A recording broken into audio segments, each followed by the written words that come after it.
نحمده ونستعينه ونستغفره ونؤمن به ونتوكل عليه ونعوذ بالله من شرور أنفسنا ومن سيئات أعمالنا من يهده الله فلا مضل له ومن يضلله فلا هادي له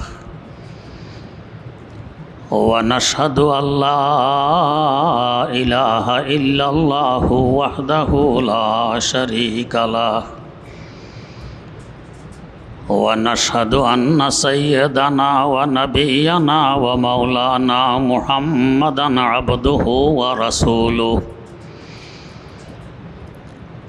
أرسله بالحق بشيرا ونذيرا وداعيا إلى الله بإذنه وسراجا منيرا صلى الله تعالى عليه وعلى آله وأصحابه وسلم تسليما كثيرا كثيرا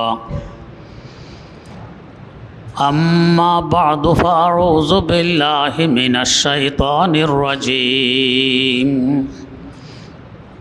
بسم الله الرحمن الرحيم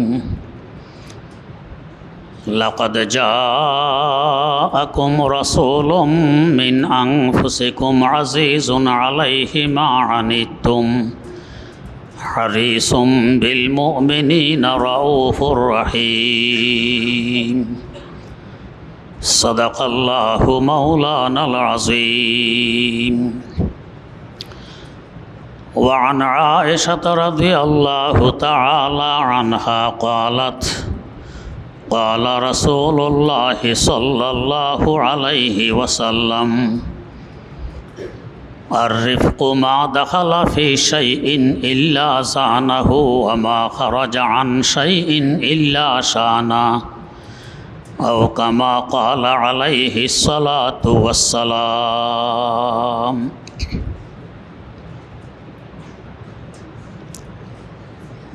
বর্তমান মাস রবিউল আউয়াল মাস।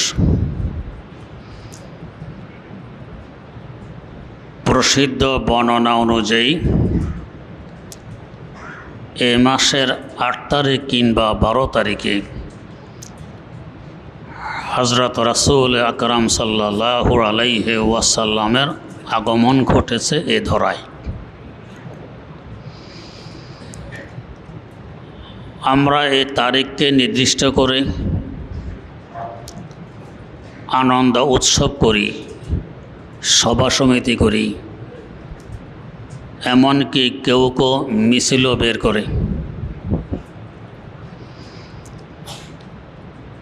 রাসূল আকরাম সাল্লাল্লাহু আলাইহি ওয়াসাল্লামের আগমন 2 বার। আশ্চর্য হবেন যে নতুন কথা, একজন মানুষের আগমন একবারই হয়ে থাকে, 2 বার তো হয় না, কিন্তু তার হয়েছে 2 বার। একবার তার আগমন রবিউল আউয়াল মাসের 8 কিংবা 12 তারিখ, যেটা আমাদের কাছে প্রসিদ্ধ। আর একবার আগমন এর 40 বছর পর রবিউল আউয়ালের 8 কিংবা 12 তারিখের আগমন মাতৃগর্ভ থেকে, 40 বছর পর আগমন হেরা পর্বতের গর্ভ থেকে। আমরা হেরা পর্বতের গুহা বলে থাকি। প্রথম আগমনকে বলা হয় মিলাদুন নবী, দ্বিতীয় আগমনকে বলা হয় সিরাতুন নবী।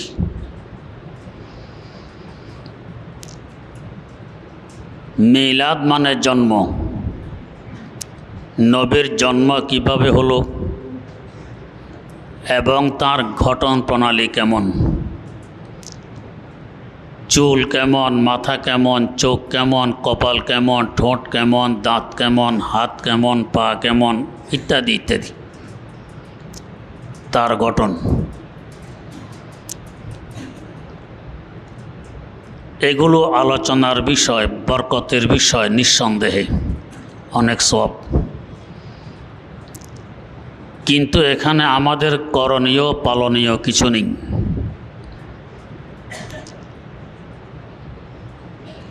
হুজুরের চুল যেমন ছিল আমি চাইলে কি আমার চুল এমন বানাতে পারবো?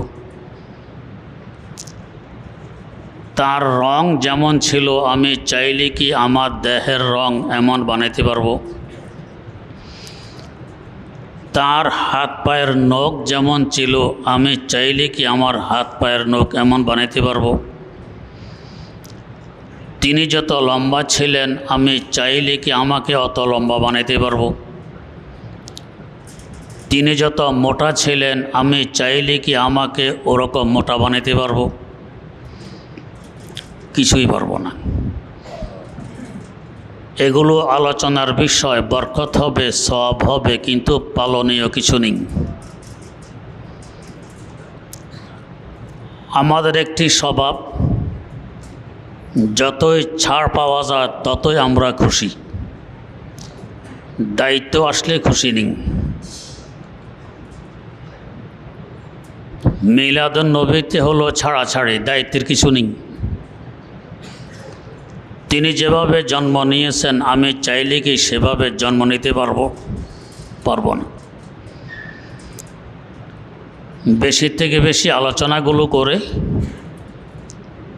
জিলাপি বন্টন, খিচুড়ি বন্টন, মিষ্টি বন্টন, আরও আনন্দ। এই জন্য এটাকে তো আমরা খুব গুরুত্বের সাথে পালন করি, যেহেতু করণীয় কিছু নেই, মিষ্টি পাওয়া যায়। আমাদের এই মসজিদে আমি যখন প্রথম আসি 1998 সনে,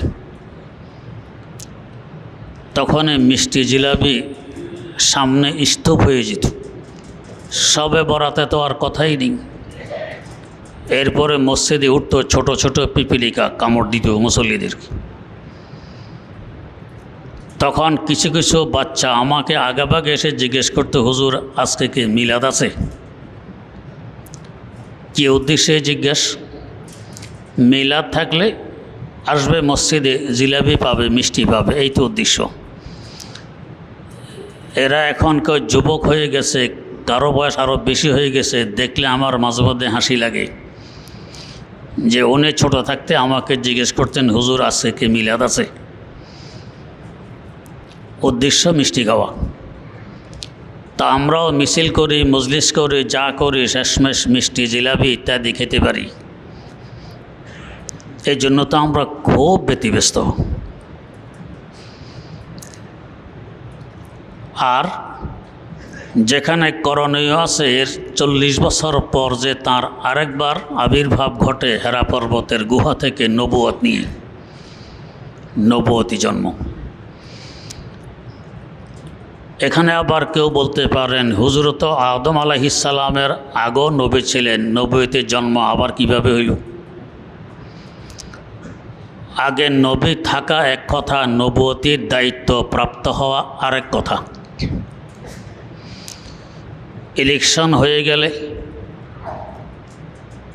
300 বা তার থেকে বেশি আসনে এমপি নির্বাচিত হয়, সাথে সাথে কি দায়িত্ব আসে না। এমপি হয়ে গেছে কিন্তু এখনও দায়িত্ব আসেনি, 3 মাস 4 মাস পরে দায়িত্ব আসে। রাসূল আকরাম সাল্লাল্লাহু আলাইহি ওয়াসাল্লাম আদম আলাইহিস সালামের আগেও নবী, দায়িত্ব আসেনি। দায়িত্ব এসেছে 12 রবিউল আউয়ালের 40 বছর পর হেরা পর্বতের গুহায়, এখন নবুয়তের দায়িত্ব আসলো। তা নবী আগে থেকে দায়িত্ব পড়ে। এ দায়িত্ব আসার পর এখন ঈমান কিভাবে আনয়ন করা লাগবে,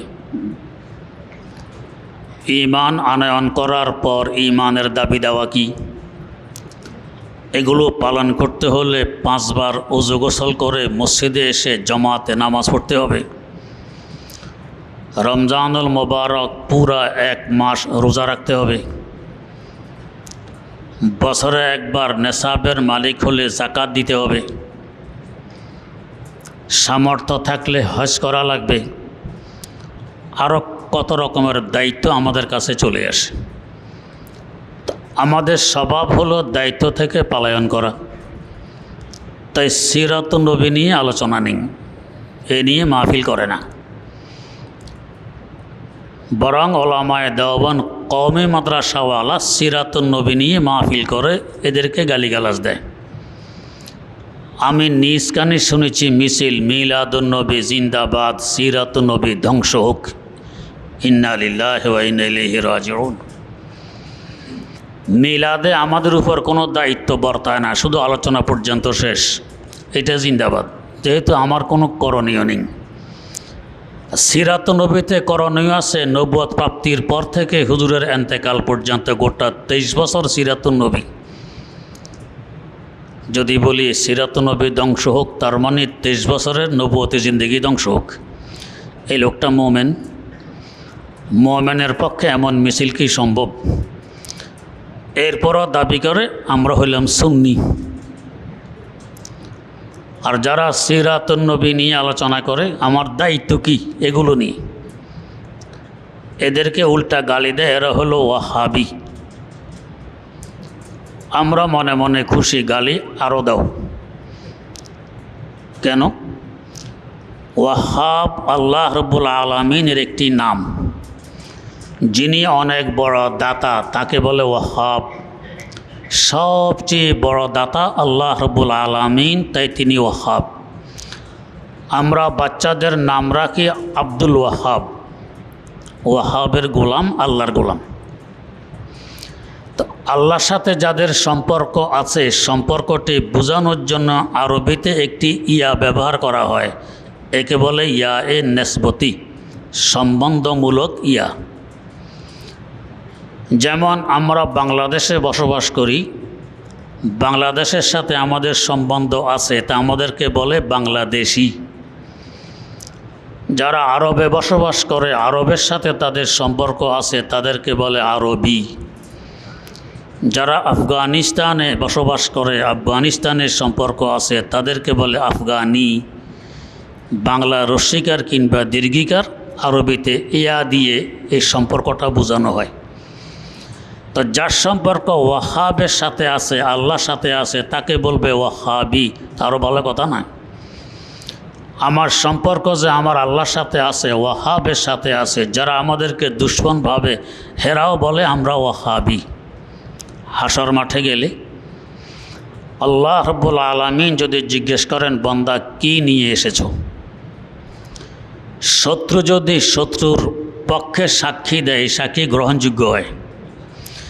শত্রু সাধারণত বিপক্ষে সাক্ষী দিবে, পক্ষে সাক্ষী দেওয়া তো প্রশ্ন আসে না। যদি কখনো পক্ষে সাক্ষী দেয়, এটা গ্রহণযোগ্য হয়। তো বলতে পারবো আল্লাহ যারা আমাদেরকে শত্রু ভাবত, দেখেন ওরা আমাদেরকে কি বলতো। দুনিয়াতে হাজার লাখবার সাক্ষী দিয়ে আসছে আমরা ওয়াহাবি, আল্লাহওয়ালা। তো শত্রু সাক্ষী তো শরীয়তের দৃষ্টিতে গ্রহণযোগ্য, তা আল্লাহ এটা গ্রহণযোগ্য হবে না? আমাদের এক মুরব্বী ছিলেন, মজাক করে বলতেন কোরআন কিতাব চুরি করা ভালো, কোরআন কিতাব চুরি করা ভালো। তো একদিন আমি আর মাওলানা আব্দুল মালেক সাহেব, বর্তমান বাইতুল মোকাররমের খতিব, দুজনের সামনে উনি বললেন কোরআন কিতাব চুরি করা ভালো। প্রশ্ন করলাম কি বলেন, কোরআন কিতাব চুরি করা ভালো? তো বললেন তোমরাই তো ওয়াজ করো, চোর চুরিকৃত মাল মাথায় নিয়ে হাসর মাঠে উঠবে। তো কোরআন কিতাব চুরি করলে এগুলো মাথায় নিয়ে তো হাসর মাঠে উঠবে। আল্লাহ পাক যখন জিজ্ঞেস করবেন কি নিয়ে এসেছ, বলতে পারবে আল্লাহ দেখেন না মাথায় কি, মাথায় কোরআন শরীফ, মাথায় হাদিস শরীফ, তাফসির, আর কি লাগে? তো কোরআন কিতাব চুরি করা ভালো উনি বলতেন। তো হাসর মাঠে আমাদেরকে যদি জিজ্ঞেস করা হয় কি নিয়ে এসেছো, বলতে পারবো আল্লাহ যারা আমাদেরকে শত্রু ভাবতো ওদের সাক্ষীটা একটু শুনে নেন না, ওরা আমাদেরকে কি বলতো? ওরা বলতো ওয়াহাবি, আমরা নাকি আল্লাহওয়ালা। তো শত্রুর সাক্ষী তো দুনিয়াতে আপনার দেয়া শরীয়তের দৃষ্টিতে গ্রহণযোগ্য, তো এখানে কি এটা গ্রহণযোগ্য হবে না? দুই বেটা মারামারি ঝগড়া, তো এক বেটা আরেক বেটাকে বলে এক লাথিয়ে নদীর ওই পাড়ে নিয়ে যাব। এক লাথিয়ে নদীর ওই পারে নিয়ে যাব।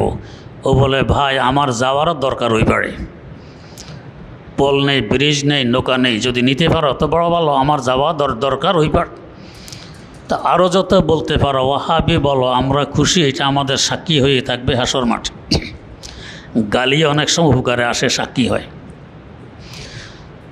সৈয়দনা ফারুক আজম ওমর রাদিয়াল্লাহু তাআলা আনহু যখন খলিফাতুল মুসলিমিন, এমন প্রভাবশালী খলিফা, শয়তান পর্যন্ত যাকে ভয় পেত, উনি রাস্তা দিয়ে যাচ্ছেন, শয়তান আসতেছে, তাকে দেখলে রাস্তা পরিবর্তন করে শয়তান ঘুরে যেত, ওনার সামনাসামনি হয়ে ক্রস করতো না, এত ভয় পেত। ওনার ছেলে হজরত আবদুল্লাহ ইবনে ওমর রাদিয়াল্লাহু আনহুমা, ছোট মানুষ, বয়স কম। সৈয়দনা আলী মুরতাজা রাদিয়াল্লাহু তাআলা আনহুর ছেলে হজরত হাসান, উনিও ছোট। দুই ছোটে কি নিয়ে তর্ক, বাচ্চাদের সাধারণ হয়েই থাকে, এই ছোটো মোটো কিছু নিয়েই তর্ক শুরু হয়, মারামারি শুরু হয়। ছোটোবেলায় দেখবেন খেজুর গাছ থেকে কাঁচা খেজুর ঝরে পড়ে, কিংবা খেজুরের বিচি দিয়ে তো বাচ্চারা খেলে, যে জিতে সে বিচিগুলো পেয়ে যায়, যে হেরে যায় সে বিচি পায় না। যে খেজুরের বিচি 2 পয়সার মূল্য আছে, আর কাঁচা খেজুর পড়ে গেছে, খেজুরের কড়া আধা পয়সা মূল্য আছে, নেই। এটা নিয়ে ঝগড়া, কান্নাকাটি, ভাত খাওয়া বন্ধ করে দেয়। কখনো কখনো কচুর ডগা কেটে কেটে তো খেলতে খেলতে এই ডগা সব হারিয়ে ফেলছে, আরেকজনে নিয়ে গেছে, সে জিতে গেছে। এটা নিয়ে কান্নাকাটি, ঝগড়া, এই কচুর ডগার ছোটো ছোটো টুকরা, এগুলো কোনো কাজের। এখন ওই সমস্ত কথা মনে আসলে তো হাসবে, কি নিয়ে ঝগড়া করেছিলাম, ভাত খাওয়া বন্ধ করেছিলাম, কান্নাকাটি করেছিলাম। হাসর মাঠে যাওয়ার পরও এই দুনিয়ার অবস্থা সামনে আসলে হাসি আসবে। এই তুচ্ছতা ছিল এই দুনিয়া, যার আধা পয়সা মূল্য নেই, এটা নিয়ে কত মামলা মোকদ্দমা, কত লড়াই ঝগড়া, কত মারামারি হানাহানি করেছিলাম, এটার কোনো ভ্যালু আছে? কোনো ভ্যালু নেই, সাই আর নেই, এটা নিয়ে মারামারি। সারা এ রঙ্গ বুকো গুল সে তা সমঝা হয় তু, সারা এ রঙ্গ বুকো গুল সে তা সমঝা হয় তু, আহা না দা কফস কো আশিয়া সমঝা হয় তু, আহা না দা কফস কো আশিয়া সমঝা হয় তু। বন্দিশালাকে মনে করছে আমার স্থায়ী বাসস্থান, পরে হাসি আসবে পরকালে গেলে। তো যাই হোক, দুজনে বাচ্চা, হজরত আবদুল্লাহ ইবনে ওমরও বাচ্চা, হাসান ইবনে আলীও বাচ্চা, 2 বাচ্চা ঝগড়া। এক পর্যায়ে হজরত আলীর ছেলে হাসান গালি দিল আবদুল্লাহ ইবনে ওমরকে, কি আমার নানার গোলামের বাচ্চা, আমার নানার গোলামের বাচ্চা। হজরত আবদুল্লাহ তার আব্বার কাছে গিয়ে বিচার প্রার্থী হয়, আব্বা, হাসান আমাকে গালি দিয়েছে, আমি নাকি তার নানার গোলামের বাচ্চা। সত্য? কয় হোক। আচ্ছা, নামাজের সময় মসজিদে থাকবে, নামাজের সময় মসজিদ ভরা, সাহাবায়ে কেরাম, আবদুল্লাহও আছে, হজরত হাসানও আছেন। ওমরে ফারুক রাদিয়াল্লাহু তাআলা আনহু এলান করলেন, বিচার আছে, সবাই বসবেন। বলেন তো হজরত হাসানের ভিতরে ভিতরে কী দশা ঘটবে? জানেন তো না বিচার কি হবে। আমার জ্যাঠাজি ছিলেন হজরত মুফতি আব্দুর রহমান রহমতুল্লাহ আলাইহি, অনেক বড় বিজ্ঞ আলেম, বড় আল্লাহওয়ালা বুজুর্গ। কদে কামাতে আমার নেই, ছোটো মোটো, দেখতে উলা যেত না। তো মেশকাতের ছেলে যারা ডিগ্রি পড়ে তাদেরকে পিটেছেন, তো ডিগ্রির ছাত্রদেরকে পিটানো কত দুঃসাহসিকতার ব্যাপার। ছাত্ররা গিয়ে প্রিন্সিপাল সাহেবের কাছে বিচার প্রার্থী হয়, আমাদেরকে অমুক হুজুর পিটেছে, আচ্ছা আজকে জোর পরে বিচার হবে, সবাই থাকবে। জোর পরে এলান হলো, সবাই থাকবেন মসজিদে, আজকে বিচার হবে। কোনো হুজুর নাকি ডিগ্রির ছেলেদেরকেও পিটায়। আমার জ্যাঠাজি ছিলেন তো অনেক বড় বিজ্ঞ আলেম, কিন্তু ভয় পাইতেন খুব বেশি, বেচারা কাঁপা আরম্ভ করছে, কী জানি হয় বিচার। আর প্রিন্সিপাল হাকিমুল উম্মত মুজাদ্দিদুল মিল্লত হযরত শাহ আশরাফ আলী থানভী রহমতুল্লাহ আলাইহির খাস মুরিদ। কুমিল্লার প্রসিদ্ধতম মাদ্রাসা 117 বছর বয়স যে মাদ্রাসার বটগ্রাম জামিয়া হামিদিয়ার প্রতিষ্ঠাতা বিচার হবে। নামাজ শেষে প্রিন্সিপাল সাহেব দাঁড়াইলেন, বললেন যে শুনেছি কোনো শিক্ষক নাকি মেশকাতের ছেলেদেরকেও পিটেছেন, ডিগ্রির ছেলেদেরকে পিটেছেন। এরা প্রথম শ্রেণী থেকে নিয়ে এই 12 বছর পর্যন্ত পড়তে পড়তে মেশকাত পর্যন্ত এসেছে, এখনও সোজা হয়নি। এরা এখান থেকে পাশ করে যখন বের হবে জনসাধারণের কিলকনি খেয়ে সোজা হবে। এখন পিটাইলে আর কী লাভ? 12 বছরে সোজা হয়নি, এখন আর 1 বছরে সোজা হবে? এরা জনসাধারণের কিলকনি খাইয়া সোজা হবে, এখন পিটাইলে আর কী লাভ? যান, বিচার শেষ। বলুন তো কেমন ইনসাফ ভিত্তিক বিচার করছেন? ওস্তাদের বিরুদ্ধে বিচার নিয়ে আসছে ছাত্র, এটা কি কোনোদিন কল্পনা করা যায়? দেখেন না, খলিফাতুল মুসলিমিন ফারুক আজম ওমর রাদিয়াল্লাহু তাআলা আনহুর ঘোষণা বিচার হবে। হযরত হাসানের ভিতরে ভিতরে কী দশা করতেছে, কারণ ওমরকে সবাই তো জানে। আব্দুল্লাহ সামনে আসো। আসলো, তোমার কি অভিযোগ? আমাকে ওই হাসান গালি দিয়েছে, আমি নাকি তার নানার গোলামের বাচ্চা। সত্য কথা কয়, হাসান দাঁড়াও। হাসানের কী দশা করতেছে চিন্তা করুন। সামনে আসো। আসলেন। আব্দুল্লাহ যে অভিযোগ দিয়েছে সত্য না মিথ্যা? আমাদের মত ছেলে হলে না ও বানাই বলছে, মিথ্যা কথা, আমি এগুলি বলিনি। সাহাবীর ছেলে, সাহাবী, দো জাহানের বাদশার নাতি, এরা মিথ্যা বলতে পারে, এটা তো কল্পনায়ও আসে না। আমাদের আকাবের দেওবন্দের এরকম অসংখ্য ঘটনা। হযরত মিয়া আসগর হোসাইন রহমতুল্লাহ আলাই নকশবন্দিয়া তরিকার বড় উঁচা বায়ার বুজুর্গ, দেওবন্দে আবু দাউদ শরীফ পড়াইতেন। ওনার নানা, ওনার নামও হাসান, মক্তবে পড়াইতেন। বড় আল্লাহওয়ালা বুজুর্গ, বড় আলেম পড়াইতেন মক্তবে। তো ওই জগতে ঘড়ি মড়ি ছিল না, তো বাইরে একটি খুঁটা গেড়ে রাখতেন, সূর্যের ছায়া এখানে আসলে ছুটি। তো ছোট বাচ্চারা তো চায় যত আগে ছুটি পাওয়া যায়। এরা দুষ্টামি করে ওই খুঁটা তুলে সামনে এনে গেড়ে দিত। একটু পরে, হুজুর ছায়া তো খুঁটা পর্যন্ত এসে গেছে তো যাও ছুটি, ছাত্ররা ছুটি। একদিন কেউ এসে বলল, হুজুর এরা দুষ্টামি করে, মিথ্যা কথা বলে। আরে সর্বনাশ, কি বলেন? মুসলমানের ছেলে মিথ্যা বলে? না এ সত্য বলে, ছুটি। বিশ্বাসে করে না যে এরা মিথ্যা বলতে পারে। ওনার চোখের সমস্যা, কবিরাজ এসে দেখে টেকে বলল, আপনার চোখ অন্ধ হয়ে যাবে, এটা ঠিক থাকবে না, নষ্ট হয়ে গেছে। উনি চোখ বন্ধ অন্ধ হয়ে গেছেন। কবিরাজে বলছে, যে আসে আমি তো অন্ধ হয়ে গেছি। কীভাবে বুঝলেন? কবিরাজ বলে গেছে। চোখ আর খোলে না, উনি অন্ধ। আসলে কিন্তু খুললে দেখেন, কবিরাজে বলেছেন খোলে না, আমি অন্ধ। বড় মুসিবত, পড়াবেন কীভাবে? তো দারুল দেওবন্দের হেড মাওলানা হজরত মাওলানা ইয়াকুব নানতবী রাহেমাহুল্লাহ বুখারী শরীফ পড়াইতেন। উনি শুনতে পেয়ে আসছেন, কে হুজুর আমি একটা মন্ত্র জানি, এই মন্ত্র পড়ে পানিতে ফুঁক দিয়ে চোখে লাগাইলে চোখের জ্যোতি ফিরিয়ে আসে। কয় তো দেন।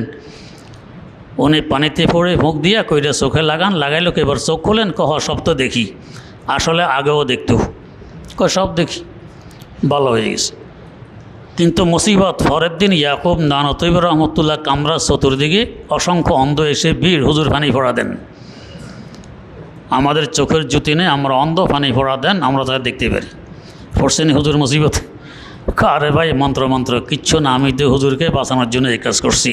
হুজুরের জ্যোতি আগেও ছিল, আমার পানি পড়ায়, তোমাদের অন্ধত্ব দূর হবে না। তো মিথ্যা কথা যে বলতে পারে, এটা ওনারা কল্পনা করতে পারেন না। তো সাহাবীর ছেলে, সাহাবী, দোজাহানের বাদশার নাতি, মিথ্যার কল্পনা নেই। জি সত্য, আমি গালি দিয়েছি, একটি কাগজে লিখে দাও। কেমন ভয় পাওয়ার কথা, পরে কী জানি বিচার হয়। কিন্তু খলিফার হুকুম, কাগজে লিখে দিলেন। এবার ফারুক ওমর রাদিয়াল্লাহু তাআলা আনহু বললেন, ও সাহাবারা সাক্ষী থাকবেন, দোজাহানের বাদশার নাতি সাক্ষী দিয়েছে আমি তার নানার গোলাম। আখেরাতে এটা আমার জন্য অনেক বড় সার্টিফিকেট, বড় সনদ। আমার কাফনের সাথে কাগজটি দিয়ে দিবেন।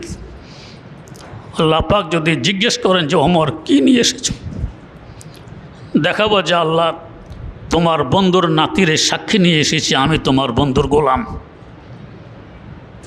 গোলামান মুহাম্মদ কে আশান হসম হ্যায়, গোলামান মুহাম্মদ কে আশান হসম হ্যায়। দো জাহানের বাদশার গোলাম হইতে পারা তো গোলামদের বাদশা হওয়া কত বড় ভাগ্যের ব্যাপার। হযরত রাসূল আকরাম সাল্লাল্লাহু আলাইহি ওয়াসাল্লামের প্রথম মিলাদ, পাথর জন্ম, এটা শুধু আলোচনার বিষয়, করণীয় কিছু নেই। এটা নিয়ে তো আমরা ব্যতিব্যস্ত, মিছিল পর্যন্ত বের করি, মহব্বত দেখাই। এই মিছিলের নেতৃত্ব দেওয়ার জন্য পাকিস্তান থেকে আল্লাহর এক বান্দা আসেন, তাহের শাহ ওনার নাম। উনি নাকি আশেকে রাসূল, রাসূলের প্রেমিক। আমার প্রশ্ন, প্রেমাস্পদ যেদিকে থাকে প্রেমিক ওইদিকে যাবে না উল্টা দিকে যাবে? আপনার প্রেমাস্পদ যদি মসজিদের পূর্ব দিকে থাকে তো আপনি পশ্চিম দিকে যাবেন যাতে জীবনও দেখা না হয়, এইটা না পূর্ব দিকে গিয়ে তার সাথে আলিঙ্গন করবেন, কোলাকুলি করবেন। বেচারা বাড়ি পাকিস্তান, তার প্রেমাস্পদ রাসূল আকরাম সাল্লাল্লাহু আলাইহি ওয়াসাল্লাম তার দাবি অনুযায়ী আরও ১৫০০ মাইল পশ্চিমে। এই বেচারা ১৫০০ মাইল পূর্ব দিকে চলে আসে ঈদে মিলাদুন্নবী পালন করছে, উল্টা দিকে আসে। এটা আশেকের রসুল হলো না দুশ্মনের রাসূল? রাসূলের আশেক তো পশ্চিম দিকে যাইতে হচ্ছে, হুজুর আজকে আপনার জন্ম, আজকে হাজিরি দিছি আপনার মাজারে। উল্টা দিকে আসে ১৫০০ মাইল, এ আশেকের রাসূল। মিছিল টিছিল করা, এর টাকা পয়সার বস্তা নিয়ে আবার ফিরে চলে যায়। তাহলে আশেকের রাসূল না আশেকের টাকা? আল্লাহ ক্ষমা করুন।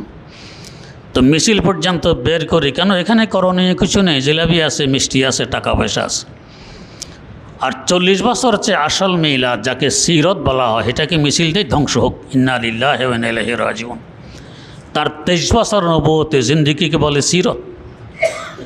এই সিরতের উপরে কত কিতাব লেখা। মিলাদ হলো ভূমিকা, সিরত হলো মূল বস্তু। কেউ একটা বই লিখলো, সাথে ভূমিকা থাকে। উদ্দেশ্য কি ভূমিকা না উদ্দেশ্য বই? বই উদ্দেশ্য। ভূমিকা দেখে মানুষ বইয়ের ভিতরে ঢুকে। তো হুজুরের মিলাদ দেখে আমরা সিরতে ঢুকবো, এটা পালনীয়। এখন ভূমিকা নিয়ে জীবন শেষ, বইয়ের ভিতরে আর ঢুকার সময় নেই, ইচ্ছাও নেই। তাহলে এটা কিসের মুসলমান হইলাম? আর উল্টা বলি এই বইটা নিফাত যাক, বইটা ধ্বংস হোক, এটাকে ব্যান করে দেখ, ভূমিকাই যথেষ্ট। কেমন পাগলামি হবে এটা? বুদ্ধির পরিচয়। ভূমিকা নিয়ে ব্যস্ত, বই পর্যন্ত পড়বে না, এ পর্যন্ত যাবে না। তো মিলাদ হইল ভূমিকা আর সিরত হইল মূল উদ্দেশ্য। ওই উদ্দেশ্য নিয়ে তার আবির্ভাব ঘটেছে এই জগতে ৮ কিংবা ১২ রবিউল আউয়াল। তা আমাদের তো সে উদ্দেশ্য কি এই নিয়ে আলোচনা দরকার, করণীয় কি এই নিয়ে আলোচনা দরকার। এটা বাদ দিয়ে শুধু জন্ম নিয়ে আলোচনা। এই সম্পর্কে আরও গুরুত্বপূর্ণ কথা আছে। আল্লাহ রাব্বুল আলামিন তৌফিক দিলে ইনশাআল্লাহ আগামী জুমায় বয়ান হবে। সুবহানাল্লাহি ওয়া বিহামদি, সুবহানাকাল্লাহুম্মা ওয়া বিহামদিক, আশহাদু আল্লা ইলাহা ইল্লা আনতা আস্তাগফিরুকা ওয়া আতুবু ইলাইক।